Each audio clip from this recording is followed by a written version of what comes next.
I won't choose between you and my ex. The words were supposed to land like a judge's gavel. She'd rehearsed them. I could hear the rhythm of them, like a line from a show she liked. I kept my voice flat. You don't have to. Her shoulders loosened, a fraction. Exactly. I nodded once, slow. I just made my own choice. Her eyes narrowed, and for the first time that night, I saw the smallest flicker of fear crawl behind them, quick as a roach under a stovelight. What choice? She said. I didn't answer. I walked past her, through the living room where our framed photos were lined up like witnesses, and into my office. I opened the bottom drawer and took out the envelope I'd had ready for 3 days. Before we dive deeper into this story, I have one small request. Please subscribe, drop a like, comment, and hit that hype button to boost this channel so more people can discover these incredible Reddit stories. It wasn't romantic. It wasn't dramatic. It was paper, and it was ink, and it was the law in plain English. When I came back, I set the envelope on the counter between us and slid it toward her like a dealer pushing out a final card. Paige didn't touch it. What is that? A notice, I said. 30 days. That's what the statute says for an unmarried occupant who isn't on the deed. Her mouth opened, closed, opened again. You're joking. I don't joke with paper, I said. She laughed once sharp. Ethan, come on, we live together. I live here, I corrected. You stay here. Her fingers finally landed on the envelope. She tore it open like she could tear the truth open with it. Her eyes skimmed the letterhead. The attorney's name, the address, my name, her name, the date. Her face went pale in a way makeup can't hide. You went to a lawyer? She said, like that was the betrayal. I did one thing you never thought I would, I said, and my tone was almost gentle. I took you seriously. She stood there, holding the paper, and the quiet thickened. Then her phone buzzed face down on the counter, and I didn't have to see the screen to know who it was. I picked up my own phone, opened the app for the home system I'd installed when I bought the place, and tapped one button. Paige's key code went gray. Her access got revoked like a bad employee. She stared at me. Did you? I made my choice, I said. The lock clicked on its own, soft as a whisper, and Paige flinched like the house had spoken outside in the driveway. Headlights swept across the front window and paused. Someone had pulled up, and they weren't leaving. A lot of people think catching someone is about one big discovery. A lipstick mark, a hotel receipt, a stranger's hair on a sweater, that's movie thinking. Real life is smaller. It's 1,000 tiny wrongs that add up until you can't pretend the sum is 0. It started with routine, my routine mostly. I'm up at 5 because jobs start early, and homeowners don't like strangers in their living rooms after dark. Paige used to sleep through my coffee grinder. Then she started waking up with me, sitting at the edge of the bed, scrolling, smiling at nothing. When I'd ask who it was, she'd say, "Just my sister," and her thumb would move too fast like she was trying to erase the words as she read them. The other thing was my van. I keep my tools locked, always. But my paperwork, estimates, service agreements, customer info, sat in a black binder in the passenger footwell. It was boring. It was my livelihood. And for a while, it had started to feel lighter. I told myself I'd misplaced forms. I told myself I was tired. Then one Tuesday, my office printer spat out a page I hadn't sent. A list of addresses, my clients, neat columns, like a menu. The top line read, "Priority follow-up." Paige was in the shower, singing under the water, loud enough that she couldn't hear me swear. I waited. I didn't confront. Confronting is for people who still want the other person to confess and cry and beg and build a bridge back. I didn't want a bridge. I wanted a map. So I did what I do best. I watched patterns, phone bills first, not the content. Paige wasn't dumb enough to leave content where I could see it, but the numbers, the frequency, the times. One number sat there like a heartbeat, steady and private. Calls on lunch breaks, calls after I left for work, calls on Sundays when she claimed she was running errands. I called it from my shop line. A man answered, cheerful. Miller Home Solutions, he said. That name didn't mean anything to me at first. Then it did. 3 weeks earlier, I'd lost a bid for a small commercial job, new cameras for a mini storage office. The owner had apologized, said another company came in cheaper, promised faster install, threw in a year of service as a courtesy. The courtesy had looked familiar because it was my courtesy, the exact way I pitched it. I didn't need a miracle. I didn't need spyware. I needed confirmation. It came from Marla, my bookkeeper, who also happened to live 3 blocks away and know everyone's business like it was her religion. She came into my office Friday with a folder and a frown. Ethan, did you authorize a quote revision to the Dalton account? No, I said. She pointed at the signature line. It wasn't mine. It wasn't Paige's.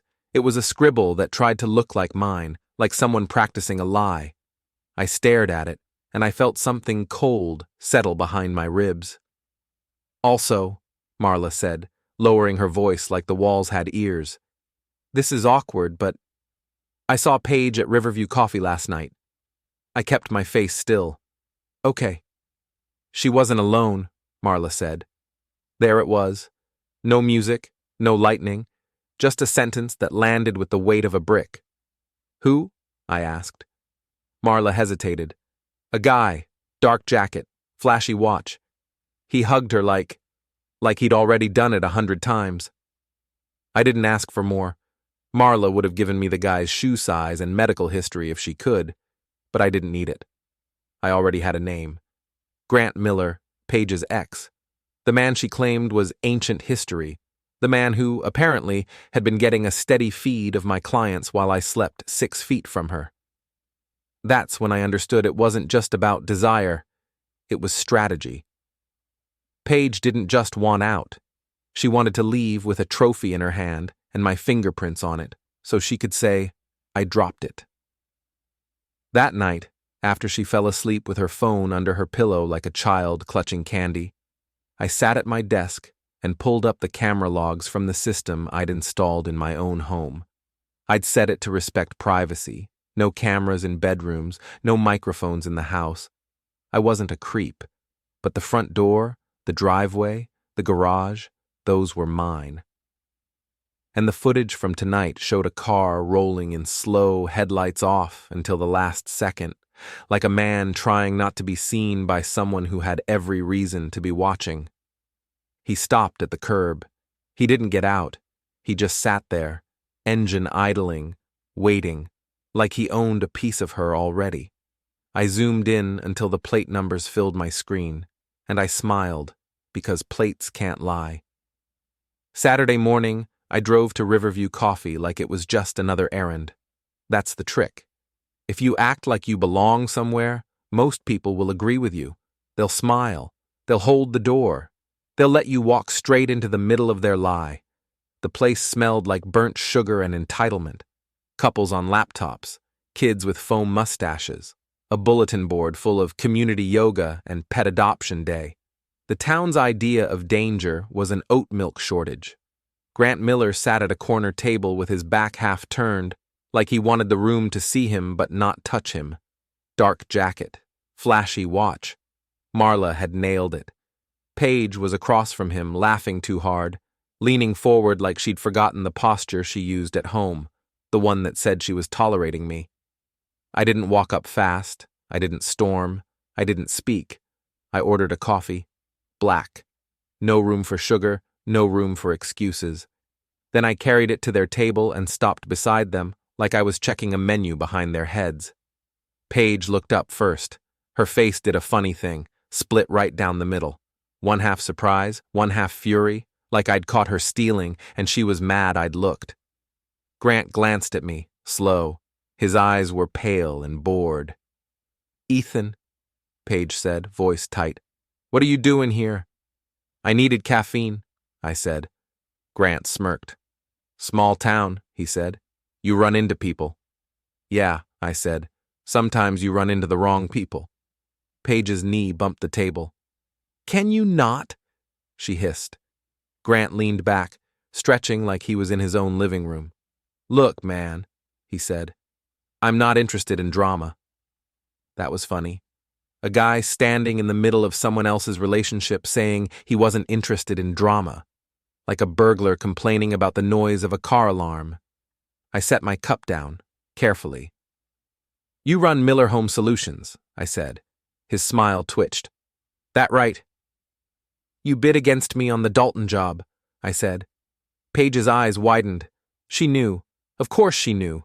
She'd been the one feeding him the quotes. Grant shrugged. Free market, he said. Sucks sometimes. Yeah, I said. It does. He tapped the table with his index finger, impatient. If you're here to threaten me, don't. I've got better things to do. I looked at Paige. Do you? I asked her. Her jaw clenched.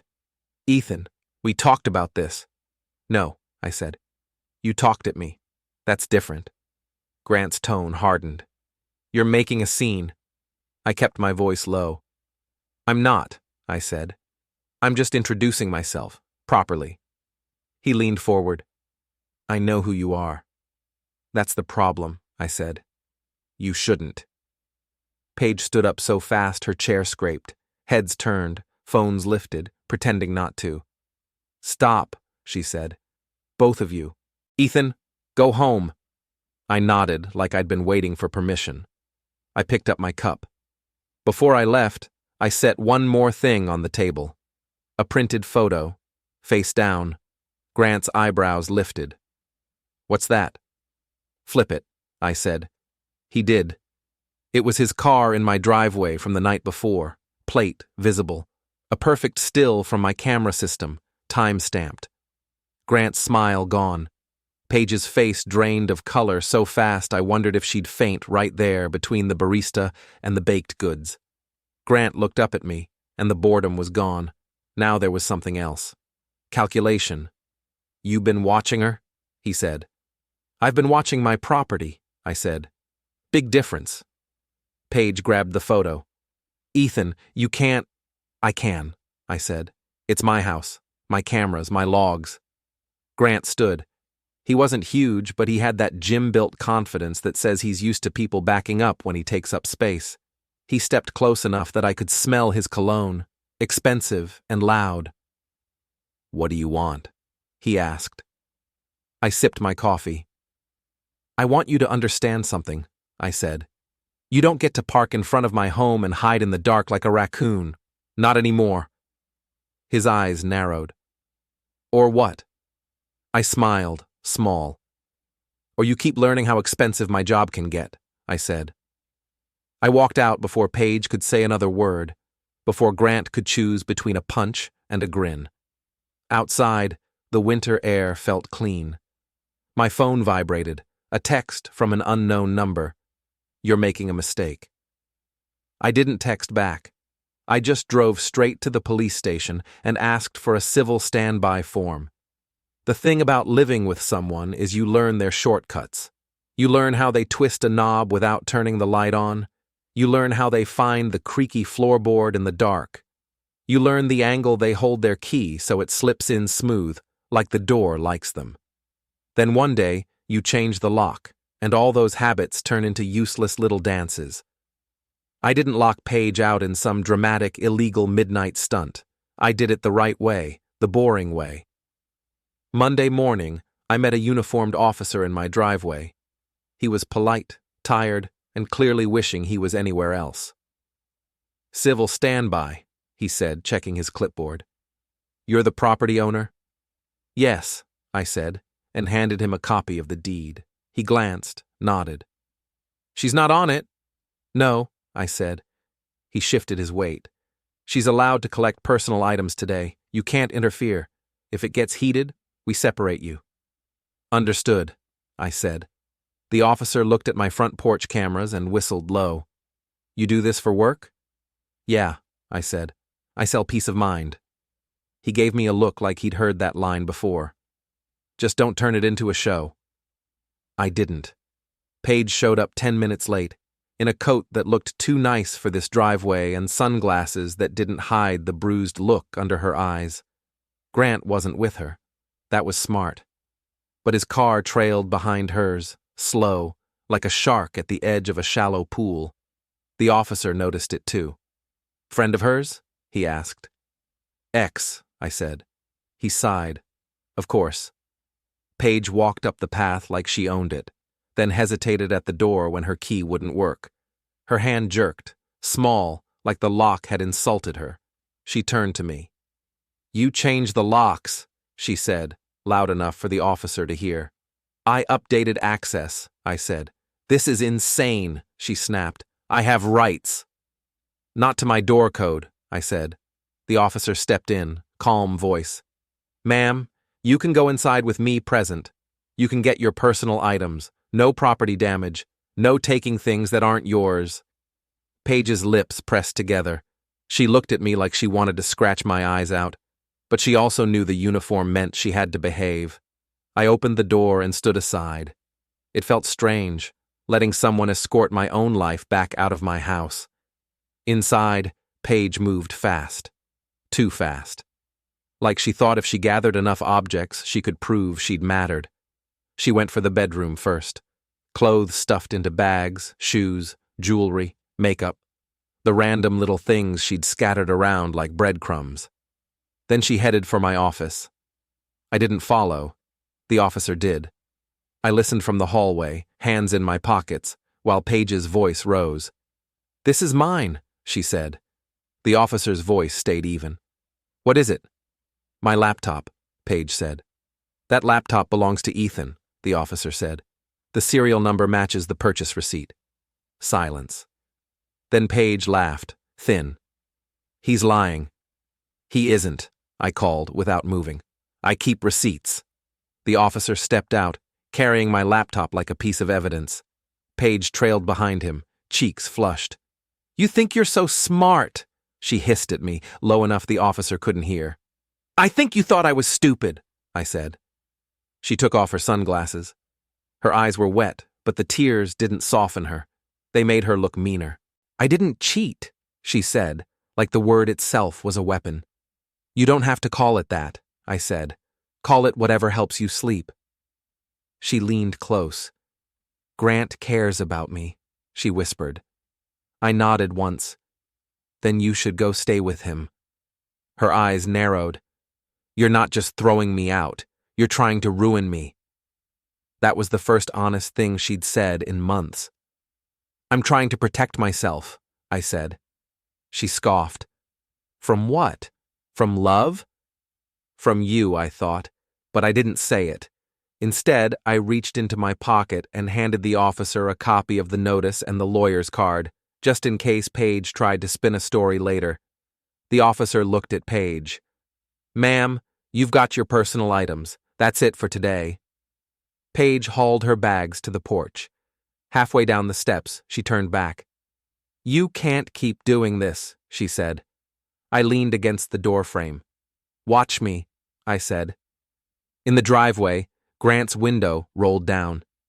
He didn't get out. He didn't need to. He just called her name, soft and possessive, like a dog whistle.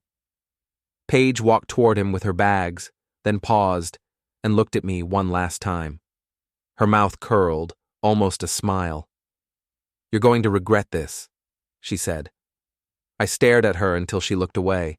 Then I went inside, closed the door, and set the alarm. Not because I was afraid of burglars, because I knew exactly who would be trying to get back in.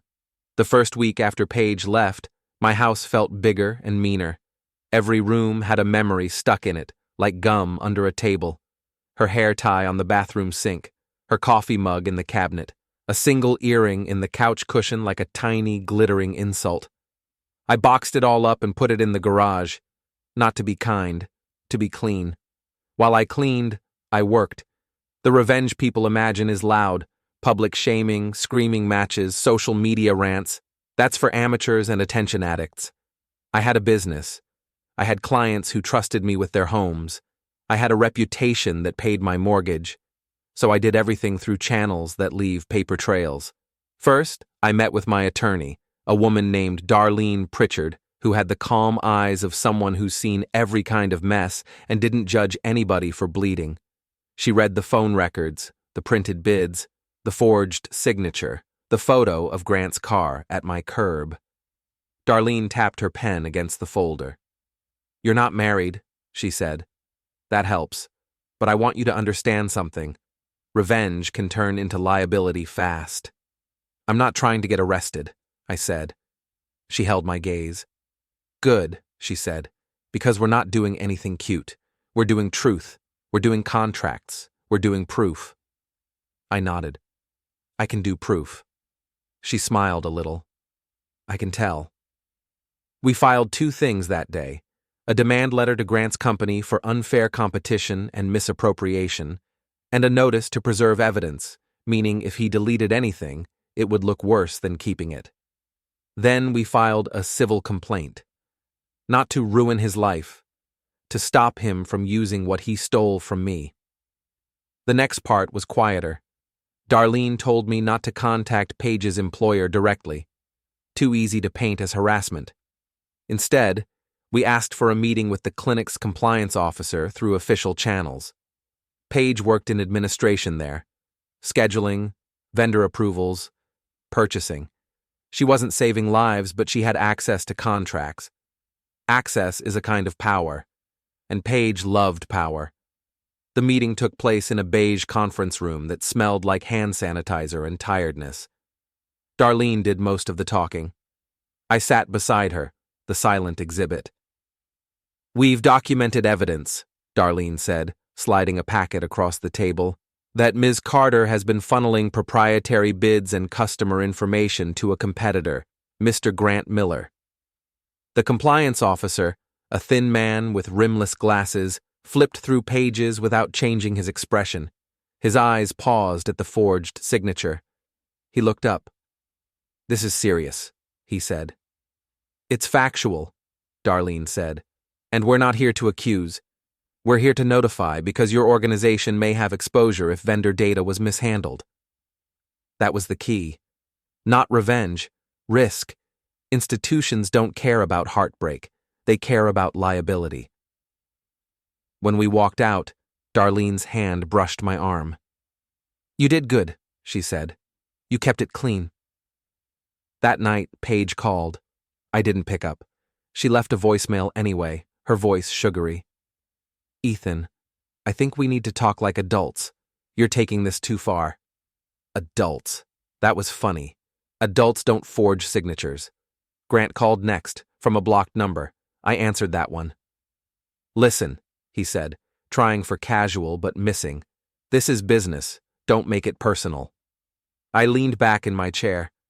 My office lamp threw a small circle of light on the desk, and everything beyond it looked like dark water. "You made it personal when you came to my house," I said. He exhaled, annoyed. "Paige said you'd do this. She said you'd try to punish her," Paige said. That's when the second layer peeled back. This wasn't Grant seducing Paige and stealing my work on the side. This was Paige driving the car and letting Grant think he held the wheel. "She told you I'd punish her," I said slowly. "So she's been talking about me for a while, huh?" Grant went quiet. I could picture him in his office staring at a screen, suddenly realizing he wasn't the special guy. He was the tool. "You don't know her like I do," I said, voice calm.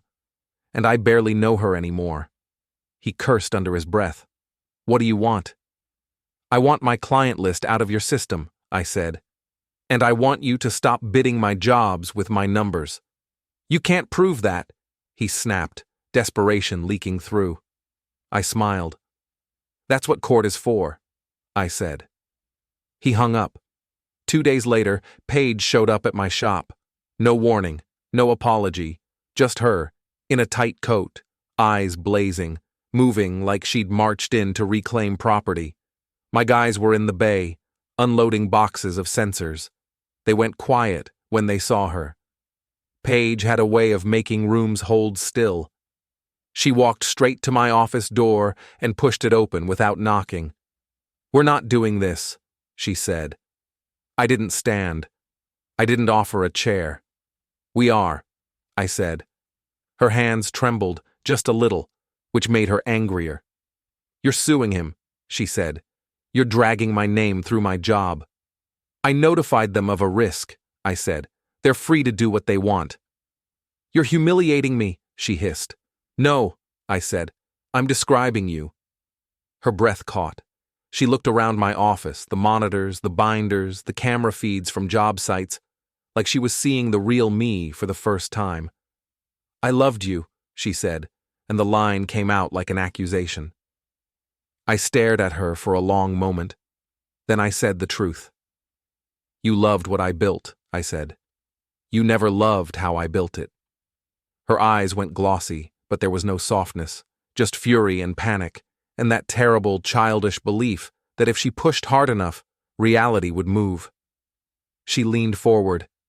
"If you don't stop this," she said, Grant will what?" I asked. She froze. Because she didn't know. Because she'd promised him I was weak and controllable, and she'd promised me she was loyal, and now both lies were cracking at the same time. I rose slowly, just to see her flinch. "Tell Grant," I said, "that I'm done being the quiet guy in the background of your stories." Paige backed toward the door, still trying to hold her face together. As she left, she said the last thing she thought would scare me. "I know things about you," she said. I nodded. "Me too," I said. And when the shop door closed behind her, my phone buzzed with a notification from the home system. "Motion detected. In my backyard." When your work is security, paranoia isn't a hobby. It's a tool. The camera alert came in at 11:17 p.m. Backyard motion. Zone 3. The strip behind the garage where the fence line gets dark and the neighbor's porch light doesn't reach. I didn't grab a gun. I didn't go hunting. I called the non-emergency line and requested a patrol. Then I opened the live feed and watched my own yard like it was a reality show I didn't sign up for. At first, I saw nothing. Then a shadow shifted near the fence. A figure crouched low, moving careful, like someone who'd watched too many cop shows and thought stealth was magic. The porch camera caught a flash of a watch, bright metal reflecting the moon. Grant. Of course it was Grant. I could have yelled through the door. I could have run outside and played tough guy. Instead, I did what I always do when something tries to break in. I let it walk into the net. I turned on the floodlights from my phone. Bright white light poured over the yard, sudden as a confession. Grant froze, then straightened, blinded. He raised an arm like he could block light with attitude. A second later, my exterior speaker clicked on. Part of the system. I'd installed it for fun, the way some men install sound bars. "Smile," I said into my phone mic. "You're on camera." Grant spun, searching for the voice, like the house itself had spoken to him. "Ethan!" he barked. I didn't answer. I didn't need to. The camera did my talking. Grant's face turned toward the fence, and he started to climb, fast now, panicked. His shoe slipped on the top rail. He dropped down hard, landed wrong, and swore loud enough. I heard it faintly through the glass. That's when the patrol car rolled by on the street, slow, spotlight sweeping. Grant crouched, trying to disappear. The spotlight hit him anyway. The officer stepped out, hand resting near his belt, voice sharp. "Hey, hands where I can see them!" Grant's hands went up, and in the harsh light, he looked exactly like what he was, an adult man sneaking into another man's yard over a woman who treated people like furniture. I watched from the window, heart steady. When the officer asked why he was there, Grant lied. He said he was looking for Paige, said he thought she'd come here, said he was worried about her. The officer glanced at my house, then at Grant. "Sir," he said, "this is private property. You're trespassing." Grant tried to laugh. "It's a misunderstanding." "No," the officer said. "It's a warning. Leave now. If you come back, you'll be cited." Grant glared at my dark window like he could see me watching. Then he walked away, stiff and humiliated, and his car peeled off like a tantrum on wheels. The next morning, Darlene filed for a restraining order. Not because I was scared of Grant, because paper makes men like him small. 2 days after that, Grant did something predictable. He came for my van. I got the alert from the GPS tag I'd hidden under the dash. Not expensive, just smart. The van door opened. The van moved. I was in bed. I rolled out without panic, pulled on jeans, and drove to the location, a parking garage downtown. Levels of concrete and echo, the perfect place for a guy like Grant to think he could disappear. I parked across the street and walked in, hands empty, phone recording audio in my pocket. Legal where I live, as long as I'm part of the conversation. Darlene had made sure I knew the rules. The garage smelled like oil and cold dust. My van sat on level 3. Driver's door cracked open. Grant was inside, leaning over the center console like he was searching for a hidden fortune. When he heard my footsteps, he jerked and banged his head on the steering wheel. He stumbled out, face flushed. "You set me up," he said. I stopped a few feet away. "You stole my keys," I said. "I didn't steal anything," he snapped.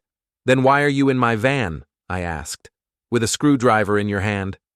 He looked down, realized he was still holding it, and tossed it like it burned. "Paige said you had cash hidden," he said, and the words spilled out before he could stop them. There it was. Not romance, not passion, loot. "She said you'd fold," he added, voice rising. "She said you'd get scared and back off." I tilted my head. "She say anything else?" I asked. Grant's eyes darted, looking for exits. "Get away from me," he said. But he didn't move. I took one step closer, slow. The overhead light buzzed. Somewhere above us, a car alarm chirped once and went silent. "Grant," I said, and my voice came out calm enough to be frightening. "You came to my house. You came to my yard. Now you're in my van. If you touch anything else, I'm calling the police and pressing charges." He barked a laugh, shaky. "You think they'll believe you?" I pulled my phone out and turned the screen toward him. Live footage of him in the van. Face clear, hands clear, timestamp clear. Grant's face changed again, like the air got thinner. "Get out," I said. He stepped toward me, and for a second I thought he might swing. His jaw worked like he was chewing rage. Then he shoved my shoulder hard. Not a punch, a shove. The kind of cheap violence men use when they want to feel big without consequences. I stumbled back, more surprised than hurt, and my phone caught it all. I smiled. Grant saw the smile and realized what he'd just done. "You," he started. I held up a hand. "Don't," I said. "Just don't." His breathing turned rough. He backed away, fast now, and bolted toward the stairwell. I didn't chase. I didn't have to.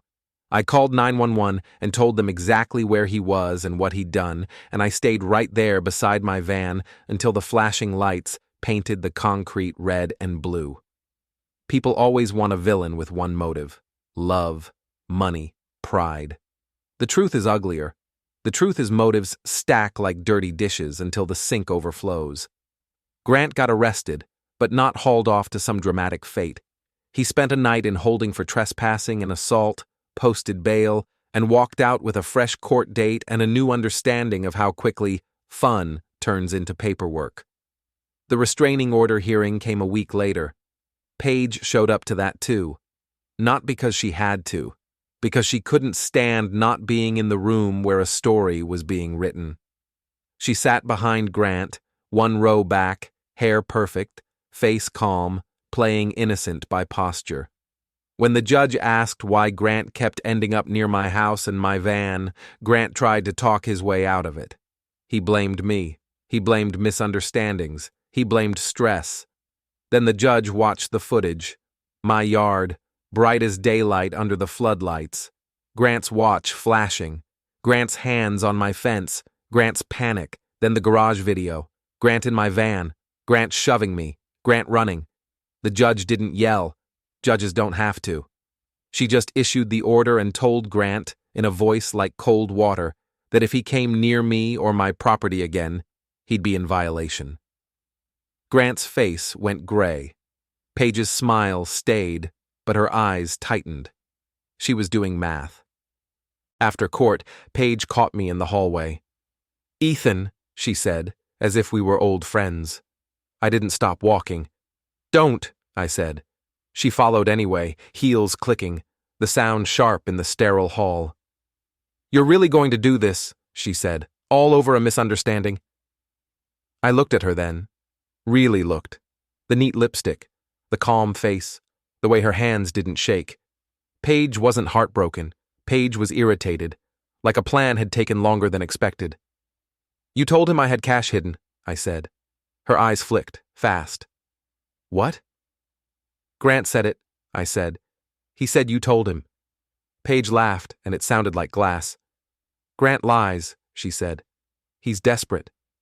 "Maybe," I said. "Or maybe you made him desperate." Her expression hardened. "You don't understand," she said, and for once her voice dropped low enough to be honest. "You were going to leave me." I stopped walking. "That's your twist?" I asked. "You cheat and steal because you think I'm going to leave?" Her eyes shone, not with tears, with anger. "You changed," she said. "You stopped trying. You treated me like a roommate." "You treated me like a bank," I said. She flinched, just a little, but recovered fast. "I needed security," she said. I almost laughed. That word, security, the thing I literally sold. "I gave you security," I said. "You wanted leverage." Paige's lips parted, and I saw it then, the truth behind her face. Paige didn't want to be loved. She wanted to be unlosable. Grant wasn't her soulmate. He was her insurance policy. I leaned in close enough that she had to smell the coffee on my breath. "Here's what you don't understand," I said softly. "I didn't start protecting myself last month. I started the day I realized you could look at me and lie without blinking." Her eyes narrowed. "What are you talking about?" I straightened. "Ask your lawyer," I said, because I'd already made the real move. 6 months ago, before I even had proof, I'd done something boring and brilliant. I'd separated my business from my life, new bank account, new client management, new passwords, two-factor everything, a partner added to the LLC, my friend Caleb, who'd invested a small amount and signed the paperwork. Not because I didn't trust Paige, because trust isn't a feeling, it's a risk calculation. Paige had access to my old system. She'd copied what she could. But the most valuable accounts, the ones that paid my guys and kept my shop lights on, had already been moved. Grant had been bidding jobs using outdated numbers and old lists. He'd been selling a version of my business that didn't exist anymore. And in court, that matters. Darlene filed for a temporary injunction against Miller Home Solutions. A judge granted it. Grant couldn't solicit certain clients while the case was pending. Overnight, his pipeline dried up like a river in summer. Paige's employer put her on administrative leave, pending investigation. That's the phrase corporations use when they're quietly cutting someone's rope.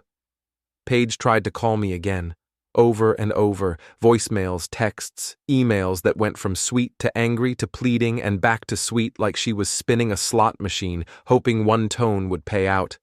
I didn't answer. I didn't block her either. I saved everything. Because the final part of revenge isn't screaming. It's documentation. The invitation arrived in my mailbox on thick paper with a gold seal. The Chamber of Commerce Winter Gala, local business awards, press photos, networking. The kind of night Paige loved because it let her wear a dress and pretend it meant something. Grant's company had sponsored a table. Paige's clinic had too, which meant, whether they liked it or not, they were going to be in the same room with me. And this time, I wasn't going to watch from a camera feed. This time, I was going to write the ending in person. The invitation showed up on thick paper with a gold seal, the Chamber of Commerce Winter Gala, held in the old courthouse downtown. Paige loved nights like that. They made her feel chosen. I went anyway. String lights hung over the room. A jazz trio played softly. Business owners laughed too hard, like the town could be charmed into behaving. Darlene met me by the entrance and slid a slim folder into my hand. "Facts only," she murmured. "Facts are all I've got left," I said. Paige was there in a red dress, picked to start fights without throwing a punch.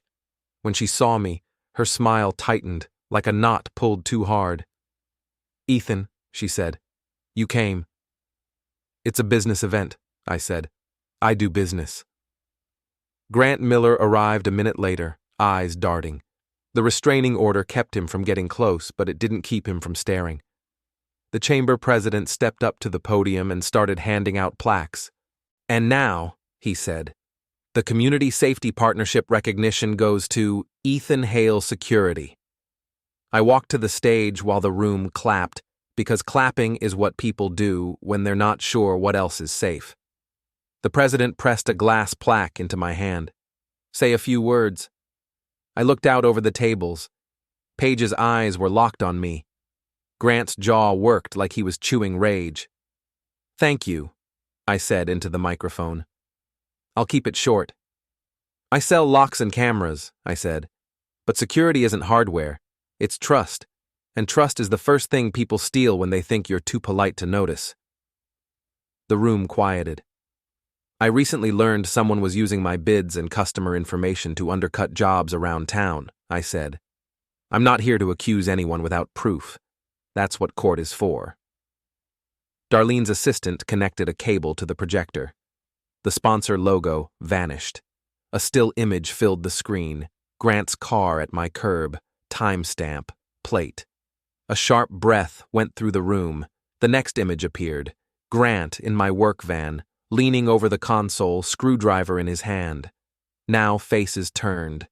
People leaned away from his table like his suit had turned infectious. "This is harassment," Paige said loudly, trying to sound offended instead of terrified. "This is documentation," Darlene said. "His security recordings, his property, relevant to an ongoing civil action." Grant barked. "You can't show that." Darlene didn't blink. "You can challenge it under oath," she said. That word hit him hard. A man near the back pointed. "That's the guy who bid my storage job," he said. "Use someone else's numbers." Questions rose, sharp, suspicious, multiplying. Grant shoved his chair back and stormed for the exit, muttering curses that got swallowed by the music trying to restart. Paige stayed frozen, watching her story slip out of her hands in public. I leaned into the mic one last time. "Protect your access," I said. "That's all." I stepped off the stage and walked into the crowd like I hadn't just lit a match in a dry room. Outside, the cold air slapped my face awake. Paige followed me down the courthouse steps, breath hard. "You did this to punish me," she said, voice shaking now that there wasn't an audience to impress. "You did it to yourself," I said. "I just stopped covering for you." Her phone buzzed. She looked at the screen and went pale. "What?" she whispered. "The clinic," she said. "They're terminating me." She read the first line out loud without meaning to. "Effective immediately." Her throat worked. "They want my badge turned in by 9 a.m. They shut off my access. They're saying I violated vendor policy." I watched her stare at the screen like it might change if she stared hard enough. That was the moment the gala finally reached her. Not the whispers, not Grant running, but a system doing what systems do, cutting off risk. "That's between you and them," I said. She grabbed my sleeve, nails digging. "Fix it," she said. "Tell them it was a misunderstanding." Her fingers dug deeper, like she could anchor herself to me and keep her life from sliding away. Up close, I could smell the perfume she wore for other rooms, the kind that says, "I win." Tonight it said, "I'm caught." The cameras on the courthouse steps watched us. I looked at her hand on my arm like it was a bug. "Let go," I said. She didn't. So I opened the folder and pulled out the last envelope. "What is that?" she asked, voice small. "Your copy," I said. "The settlement offer. Return what you took. Stop contacting my clients. Stop contacting me. Or we finish this in court and everybody sees the rest. Paige's grip loosened by shock. You're serious, she said. I was serious the night you said you wouldn't choose, I said. She stared at the envelope. Grant's going to hate me, she whispered. He should, I said. He's the only one you didn't warn. Paige swallowed. What do you want, Ethan? I stepped past her. I already told you, I said. I made my own choice. Behind me, Paige inhaled like she was going to scream my name into the night. I didn't turn around to hear it.